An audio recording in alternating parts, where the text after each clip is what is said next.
찬양 감사드립니다. 여러분 모두 안녕하신지요? 벌써 1년이 다 지나갑니다. 야곱이 야복강가에서 그 누구와 씨름하였듯이 올 한 해는 전체 인류가 코로나19와 씨름하는 중입니다. 이제 강을 넘어 2021년을 향해서 가야 하는데 우리는 야곱이 여전히 불안했듯이 마찬가지로 불안합니다. 우리는 불안하지만 이 가운데도 하나님은 분명히 우리와 함께 계십니다. 이 믿음을 붙들고 세상이 주지 못하는 그리스도의 평화가 여러분들의 삶 속에 항상 넘쳐나기를 간절히 바라겠습니다. 세상이 주지 못할 평화는 디트리히 보네퍼 목사가 형틀 앞에서 하나님께 기도하던 그 기도문 중에 일부였습니다. 주여 이 종에게 세상이 주지 못할 평화를 내려주소서. 세상의 평화는 죽음 앞에서 다 무기력합니다. 세상의 평화란 지금 내가 살아있다는 전제하에서 가능한 말입니다. 그래서 디트리히 보네퍼 목사는 세상에 대한 미련을 버리고 하나님께 평화를 간구했던 겁니다. 저번 주에는 코로나19 백신도 이제 곧 나올 것이라는 소식도 전해지고 치료제도 곧 나올 것 같다는 뉴스가 나왔습니다. 이런 신문 기사에 딸린 댓글들을 보니까 많은 사람들이 이제 마스크도 벗고 싶고 여행도 다니고 싶고 사람들을 만나고 싶다, 이렇게 글을 쓴 것을 봤습니다. 사람들은 혼자 사는 것 같지만 사실 같이 살고 싶어 합니다. 우리와 생활 방식이 다른 유럽에 가서 우리와 외모가 다른 사람들 사이에서 우리가 매일 먹던 음식과는 다른 음식을 먹고 우리가 매일 자던 집과는 다른 집에서 우리가 유창하게 말하지 못하는 영어나 불어로 소통하는 그곳으로 떠나기를 바랍니다. 우리는 같은 것에 끌리기도 하지만 또한 다른 것에 끌리기도 합니다. 혼자 있는 것이 좋다고 하지만 이렇게 같이 있는 시간이 좋아서 다 같이 나와서 위험한데도 예배를 드리는 것이 아니겠습니까? 비록 코로나19로 인해 불안하고 괴롭지만 우리는 이 질병으로 인해서 역설적으로 사람의 소중함을 배워가고 있는 중입니다. 교회는 모이는 곳입니다. 특히 오늘과 같은 추수감사절은 함께 모여서 하나님께 감사하는 날입니다. 본래 추수감사절은 우리의 축제가 아니고 미국의 축제이기 때문에 우리는 주일만 지키고 그냥 지나가 버리죠. 우리나라에는 이 추수감사절에 비견하는 추석이 있습니다. 사실 저도 여러분들이 동의만 해주신다면 추수감사절을 이렇게 11월 달에 드리는 것이 아니라 9월이나 10월 그 추석이 있는 그 전주쯤으로 바꾸는 것이 좋지 않나 하는 생각이 굴뚝 같습니다. 제가 알기로 11월 셋째 주에 추수감사절을 지키는 나라는 전 세계적으로 미국과 우리나라 그리고 필리핀밖에 없습니다. 그렇다고 다른 나라 교회에 추수감사절이 없느냐? 그게 아닙니다. 다 있습니다. 성서에도 추수감사절이 있는데 다만 그 날짜가 좀 다를 뿐입니다. 영국에서는 9월에 그리고 캐나다에서는 10월에 하베스트 데이라고 추수의 날, 이 감사 예배를 드립니다. 추수감사의 날은 있지만 날짜가 다른 거죠. 우리가 지키는 추수감사절은 성경에서 수장절이라 그러기도 하고 초막절이라 그러기도 합니다. 구약에 기록된 이스라엘의 3대 축제는 무교절과 칠칠절과 초막절 이렇게 되어 있는데 하나님께서는 이스라엘의 모든 남자들은, 모든 사람들이죠, 그때는 남자들만 얘기했으니까, 그러니까 모든 사람들은 적어도 1년에 3번은 여호와 앞에 보여야 한다, 이렇게 말씀했습니다. 무교절과 칠칠절과 초막절에는 모든 사람이 예배에 참석해야 할 의무가 있다, 이 말씀이죠. 신명기서 16장 13절에서 15절까지 초막절에 관해서 말씀하고 있습니다. 초막절에 관해서 말씀하고 있는데 앞에 말씀을 좀 띄워주면 좋겠습니다. 나왔습니다. 제가 봉독해 드리도록 하겠습니다.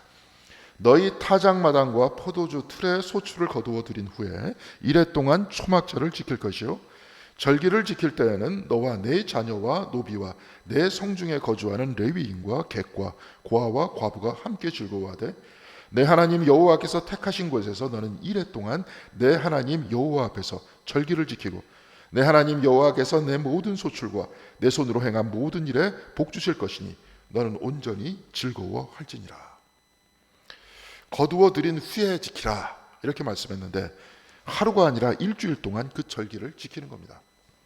일주일 동안 백성들은 광야로 나가서 천막을 치고 지내면서 조상들의 출애굽을 기억했습니다.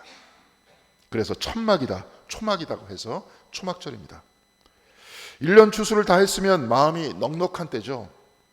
쉬고 싶을 때입니다. 그런데 그때 하나님께서는 초막을 치고 광야로 들어가라고 명령하셨습니다. 그리고 조상들의 고난에 동참하고 하나님 앞에서 약자들과 음식을 나누라고 했습니다. 우리가 알고 있는 추수 후의 넉넉한 삶과는 좀 거리가 있지 않습니까? 보통 사람들은 예수께서 비유로 말씀하신 어리석은 부자의 모습으로 추수 후를 지내려고 합니다. 그는 창고에 가득 찬 식량을 보면서 이렇게 말했습니다. 영혼아, 여러 해 쓸 물건을 많이 쌓아두었으니 평안히 쉬고 먹고 마시고 즐거워하자. 그러나 통장에 돈이 쌓여 영혼이 평안하고 즐겁다던 그 사람에게 하나님께서는 이렇게 말씀하셨습니다. 어리석은 자여, 오늘 밤에 내 영혼을 도로 찾으리니 그러면 내 준비한 것이 누구의 것이 되겠느냐. 내가 생명을 가진 이후에나 세상의 물질이 내 것이 됩니다. 물질은 내 것으로 만들 수 있어도 내 생명은 내 것으로 만들 수 없습니다. 왜냐하면 내 생명은 세상 안에 있는 것이 아니라 하나님의 손 안에 달려있기 때문에 그렇습니다. 에리 프롬이 쓴 책 소유냐 존재냐, 이 책에 의하면 현대인들은 내가 무엇을 가지고 있는가, 내가 무엇을 소유하고 있는가, 그것에 따라 나 자신을 정의한다고 했습니다. 그렇지 않습니까? 아파트 평수에 따라 사람들이 평가를 받지 않습니까? 아예 TV 광고에서는 당신이 탄 차가 당신을 말해줍니다. 당신이 사는 곳이 당신을 말해줍니다. 이렇게 말하지 않습니까? 당신이 나온 학교가 당신을 말해주고 당신의 옷이 당신을 말해줍니다. 이 모두 내가 무엇을 소유했느냐에 따라 사람을 정의하는 세상적인 방식이라는 겁니다. 누가복음에 나오는 그 부자는 소유에 의해서 나를 정의하는 소유적 삶을 살았던 사람인데 주님께서는 바로 그런 그를 어리석은 자라고 하셨습니다. 이렇게 보면 세상을 살고 있는 거의 대부분의 사람들은 어리석은 자입니다. 세상의 사람들은 소유에 의해서 자기 자신을 규정하기 때문에 그렇습니다. 교회에 다니다 보면 장례식에 참여할 기회가 많습니다. 참여해 보신 분들은 그 화장터의 분위기가 어떤지를 다 아실 겁니다. 그곳에는 여기저기 통곡하는 소리가 들리는데 그 슬픔은 대단히 복잡한 감정입니다. 사람들은 영원한 헤어짐에 대해 눈물을 흘리기도 하지만 마음 한구석에는 죄로 돌아가는 사람들의 모습을 보면서 나 자신의 마지막을 미리 보니까 무서워서 눈물을 흘립니다. 그리고 그 눈물은 허무함의 눈물이기도 합니다. 제 아무리 이 세상에서 명예를 얻고 돈과 영광을 얻어도 사람들은 결국 한 줌 죄일 뿐입니다. 헛되니 모든 것이 헛되도다. 화장터에서는 전도자의 이런 말씀이 명확히 가슴에 와닿습니다. 그러면 왜 살아야 하겠습니까? 어차피 죽음으로 끝이 나는 이 삶을 왜 나는 살아야 합니까? 명예도 헛되고 물질도 헛되고 조금이라도 더 건강해지려고 운동하고 건강식품의 정기적인 건강검진까지 빠짐없이 해도 죽음은 끊임없이 우리 앞으로 다가오지 않습니까? 소유의 삶이 이토록 허무하고 의미가 없다면 우리는 무엇을 위해서 살아야 합니까? 에리 프롬은 바로 존재의 삶을 살아야 한다 이렇게 얘기하면서 소유의 삶을 버려야 한다고 말하고 있습니다.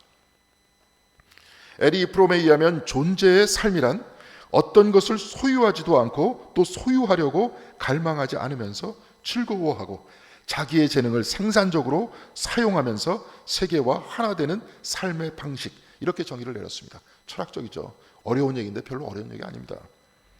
소유를 갈망하거나 소유해서 즐거워하는 것이 아니라, 내가 가져서 즐거워하는 것이 아니라 세계, 곧 남을 이롭게 하는 삶을 사는 것, 바로 이게 존재의 삶이라는 겁니다. 나를 위해서 사는 것이 아니라 남을 위해서 산다는 거죠. 기독교적 삶입니다. 그러나 이런 얘기를 들으면 기독교인인 우리조차도 속으로 이렇게 말합니다. 마음은 간절한데 육체가 약하다. 알긴 다 아는데 세상에 누가 그렇게 사는 사람이 있기는 있느냐, 이렇게 얘기하면서 좋은 말이라고 하고 그냥 지나쳐버리죠. 그런데 독일의 철학자 하이데거는 내가 나의 죽음에 직면했을 때 소유의 소리나 세상의 소리가 들리는 것이 아니라 양심의 소리가 들린다, 이렇게 얘기했습니다. 철학적으로 양심의 소리라고 했을 뿐이지 사실 그는 하나님의 음성이 내 가슴에서 들려온다, 이 말을 하려고 했던 겁니다. 그렇지 않습니까? 죽음 앞에서 우리는 더 정직해지고 이 세상의 소유가 불필요하다는 것을 알게 되지 않습니까? 그런데 프랑스의 철학자 레비나스는 내가 아니라 다른 사람의 죽음을 보면서 결국 내 자신의 죽음에 직면한다고 했습니다. 그렇죠? 우리는 나 자신의 죽음을 볼 수 없습니다. 남의 죽음을 보면서 내 자신의 죽음을 파악하는 겁니다. 나와 다른 사람의 죽음을 보았을 때 우리는 우리의 소유의 음성이 아니라 하나님의 음성을 듣기 시작한다는 겁니다. 바로 그때 주님께서 말씀하셨듯이 어리석은 자여 오늘 밤에 내 영혼을 도로 찾으리니 그러면 내 준비한 것이 누구의 것이 되겠느냐. 과거 이 말씀을 들었을 때는 한쪽 귀로 듣고 한쪽 귀로 흘렸지만 다른 사람의 죽음을 보게 됐을 때 이 말씀은 이제 가슴에 와 닿게 된다는 겁니다. 그리고 레비나스는 전쟁과 폭력에 의해서 죽은 다른 사람의 모습, 그걸 타자의 얼굴이라고 했는데 바로 그 사람의 모습을 보면서 살인하지 말라, 내 이웃을 사랑하라, 바로 이 음성도 듣는다고 했습니다. 여러분들도 그렇지 않습니까?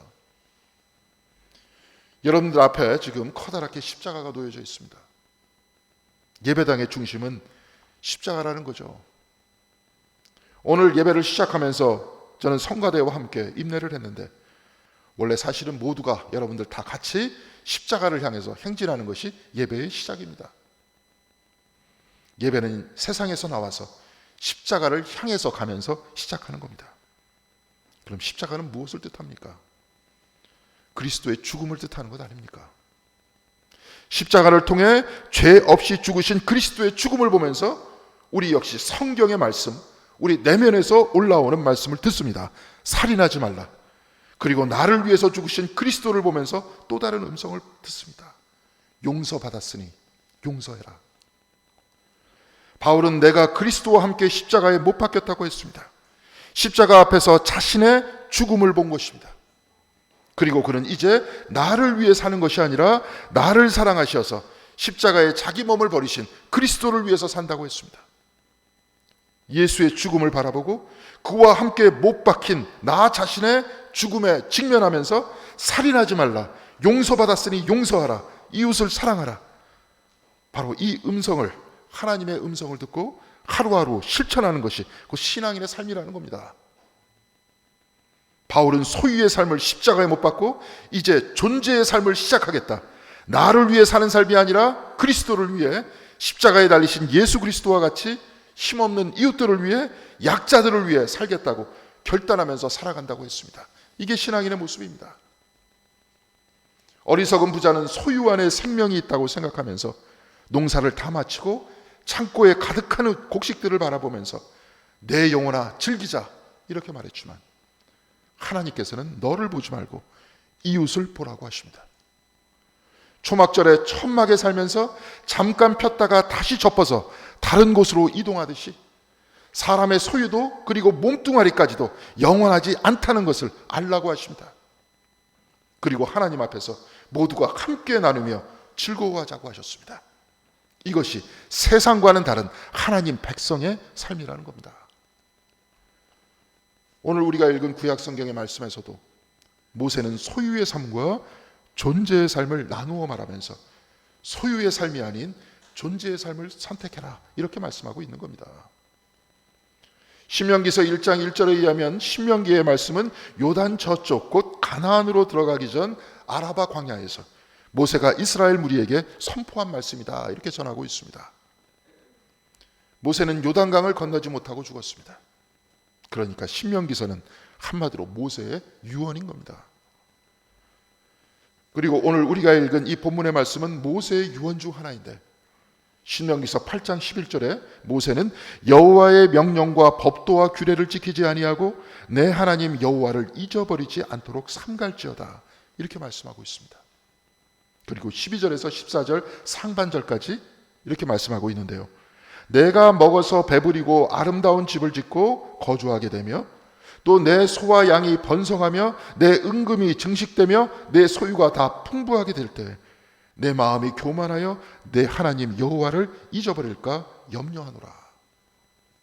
모세가 걱정하던 것은 가난하게 되는 것이 아니라 교만하게 되는 것이었습니다. 교만이 하나님을 잊게 한다는 겁니다.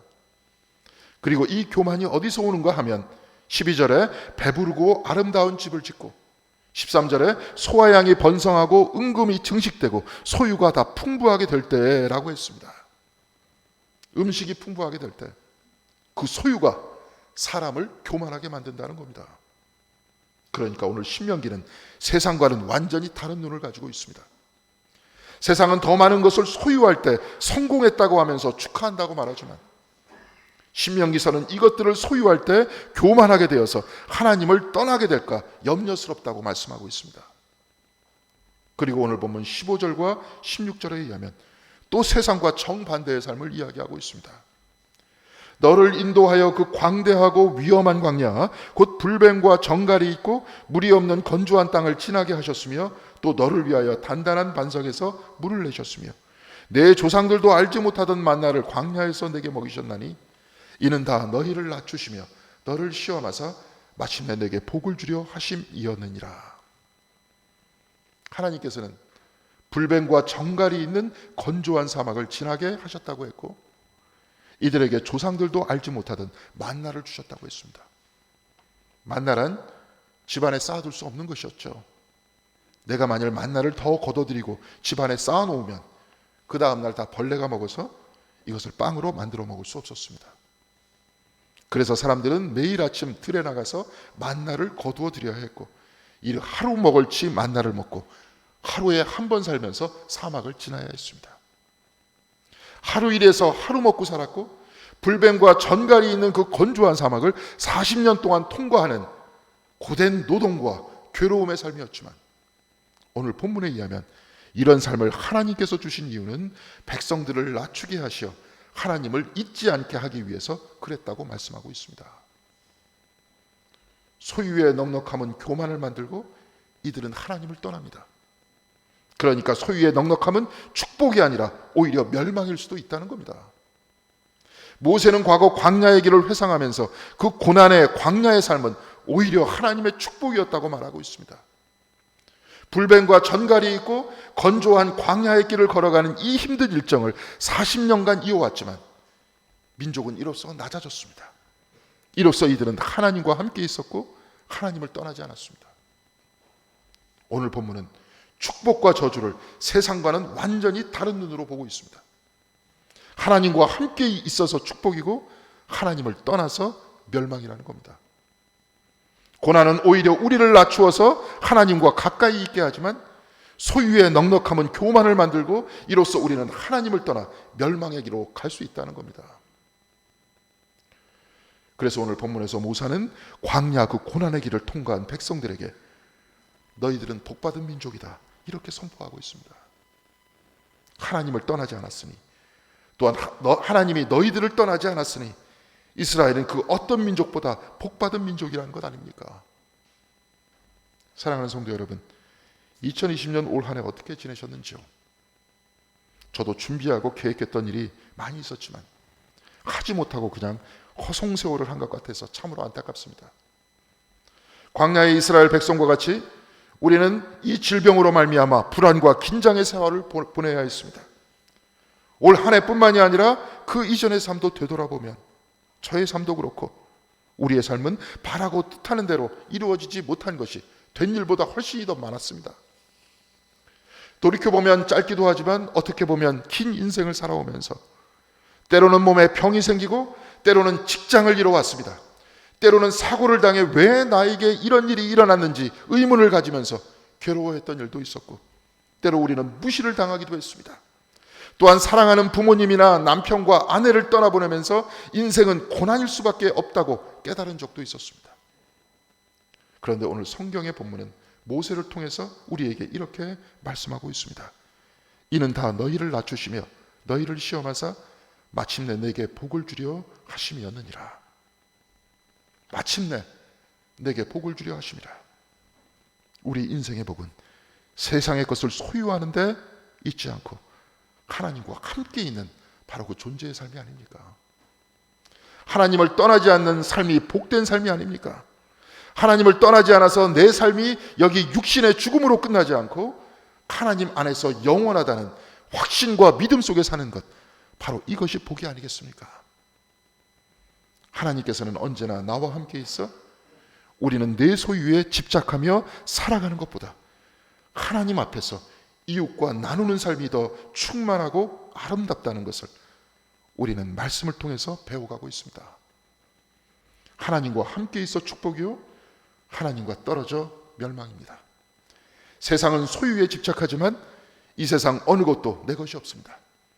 이 우주와 내 생명도 다 하나님의 것이 아니겠습니까? 사랑하는 성도 여러분, 우리의 인생이 비록 힘들고 괴로웠지만 지금 우리는 이곳에 나와 하나님께 예배를 드리고 있습니다. 비록 남들 앞에 자랑할 만한 우리 인생이 아니었지만 우리는 지금껏 하나님을 놓지 않았고 하나님께서는 우리를 놓지 않으셨습니다. 우리의 삶은 광야와 같았지만 하나님은 지금 우리와 함께 있으니 우리는 축복받은 인생을 산 것이 아닙니까? 이 추수감사절 우리는 이곳에 나와 하나님께 감사합니다. 하나님 앞에서 우리는 비록 한 상에서 음식을 나누지 못해도 우리들의 헌금으로 준비한 떡과 과일을 나누면서 기뻐합니다.